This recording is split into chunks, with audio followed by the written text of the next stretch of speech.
কালকে তো ট্রেনে ওই অবস্থার মধ্যে আমি মানে বাড়িতে ফোন করি, বাড়ি থেকে আমাকে নিয়ে যায়, মানে তারপরে আমি হসপিটালে ভর্তি হই।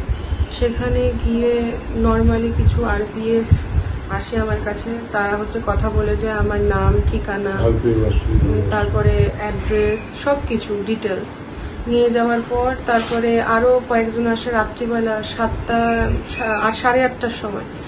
তো তখন এসে তারা আমার থেকে মানে আমার কি পরিস্থিতির মধ্যে ছিলাম সবটা ওনারা জানে, শুনতে চায় আর কি। আমি সেটা বলি, সেটা ওনারা ভিডিও করেন। ভিডিও করার পর দেন আমাকে একটা সাদা পেজের মধ্যে ওখানে আমার নাম, ঠিকানা শুধু লেখা ছিল। আমাকে নিচে বলেছিল সিগনেচার করে আজকের ডেটটাকে দিয়ে দিতে। আমি শুধু সিগনেচার করে আজকের ডেটটাকে ওখানে দিয়ে দিয়েছিলাম। মেয়েটিও সফটওয়্যার ইঞ্জিনিয়ার, ও জাস্ট চাকরিতে জয়েন করেছে, চৈতালি। ও কিছুই জানে না। ও আপার ব্যাংকে ছিল, মিডল ব্যাংকে ছিল। আপার ব্যাংকে একটা বাচ্চা ছিল, বাচ্চাটা পড়ে যাচ্ছে, ও বাচ্চাটাকে বাঁচাতে চেষ্টা করেছে। ওই সময় যা হয় ইনস্ট্যান্ট রিয়াকশান, ফ্লোরে ব্লিড হচ্ছিল। কোনো মতে বাইরে এসছে, পায়ে চোট ছিল, ওখানেও বসেছিল। ওর দিদি, ওই মেয়েটিও বিবাহিতা এবং ও প্রফেশনাল।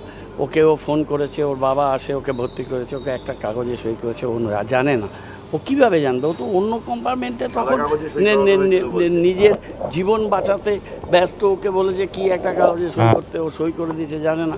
তারপরে প্রেস মিডিয়া, এই মেয়েটিও খুব মানসিক যন্ত্রণার মধ্যে আছে। ওরা এসব ফেস করেনি কোনোদিন।